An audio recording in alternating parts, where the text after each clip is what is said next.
Bienvenue dans cette exploration captivante de la vie de Jane Austen, l'une des romancières les plus influentes de l'histoire littéraire. À travers ses 6 romans majeurs, elle a su capturer les nuances de la société anglaise du début du XIXe siècle, mêlant ironie, critique sociale et portraits de femmes fortes. Mais qui était vraiment Jane Austen? Comment une jeune femme de la campagne anglaise est-elle devenue une icône littéraire mondiale?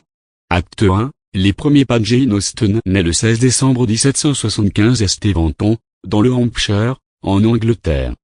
Elle est la 7e de 8 enfants d'un pasteur, le révérend George Austen, et de sa femme Cassandra. La famille Austen mène une vie modeste mais intellectuellement stimulante. Le père encourage la lecture et l'écriture, et la maison familiale devient un centre d'activité littéraire. Jane et sa sœur aînée, Cassandra, partagent une complicité profonde, et c'est ensemble qu'elles s'adonnent à l'écriture dès leur plus jeune âge. Dès 1787, Jane rédige ses premiers textes, parodies, poèmes, et courts romans. Ses écrits, conservés dans 3 carnets manuscrits, témoignent de son esprit satirique et de sa maîtrise précoce de la narration. Ses premières œuvres, comme Lady Susan, montrent déjà son talent pour dépeindre les relations humaines avec finesse et humour. Acte 2, l'émergence littéraire. En 1801, la famille Austen déménage à Bath, puis à Southampton, suite à la retraite du père. Ce changement perturbe la stabilité de Jane, mais elle continue d'écrire. En 1804, elle commence The Oison, un roman inachevé, et en 1805, elle perd son père, un événement qui l'affecte profondément. En 1809, grâce à son frère Édouard, elle s'installe à Shafton, un petit village du Hampshire. Ce cadre paisible lui permet de se concentrer pleinement sur son écriture. C'est là qu'elle réécrit et publie ses romans majeurs. En 1811, Sense and Sensibility, paraît anonymement, suivi en 1813 par Pride and Prejudice, qui connaît un immense succès.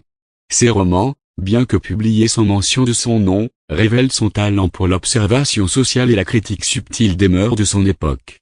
Acte 3, la maturité littéraire. Les années 1814 à 1816 marquent l'apogée de la carrière de Jane Austen. Elle publie Mansfield Park, Emma, et commence Persuasion. Ses romans sont désormais bien accueillis par la critique et le public, et elle reçoit même une commande du prince régent pour dédier Emma à sa personne. Cependant, en 1816, sa santé se dégrade. Elle souffre de symptômes inexpliqués, qui seront plus tard interprétés comme étant liés à la maladie d'Addison. Malgré cela, elle continue d'écrire, apportant des modifications à Persuasion et entamant un nouveau projet, sans, dit-on, rester inachevé à sa mort. Acte 4. L'héritage durable. Jane Austen meurt le 18 juillet 1817, à l'âge de 41 ans, à Winchester. Elle est enterrée dans la cathédrale de la ville, sans que ses réalisations littéraires ne soient pleinement reconnues de son vivant. Ce n'est qu'après sa mort que son frère Henry publie une notice biographique, révélant son identité au public. Aujourd'hui, les œuvres de Jane Austen sont célébrées dans le monde entier. Ses romans ont été adaptés au cinéma, à la télévision et au théâtre, et continuent d'influencer les écrivains contemporains. Des lieux comme Shafton, Bath et Winchester attirent des visiteurs désireux de suivre les pas de l'écrivaine. Conclusion. Jane Austen n'a pas seulement écrit des romans d'amour, elle a offert une analyse profonde de la société de son temps, mettant en lumière les défis et les aspirations des femmes. Sa capacité à allier humour, critique sociale et émotion fait d'elle une figure incontournable de la littérature anglaise. Son héritage perdure, et ses œuvres continuent de résonner avec les lecteurs d'hier et d'aujourd'hui.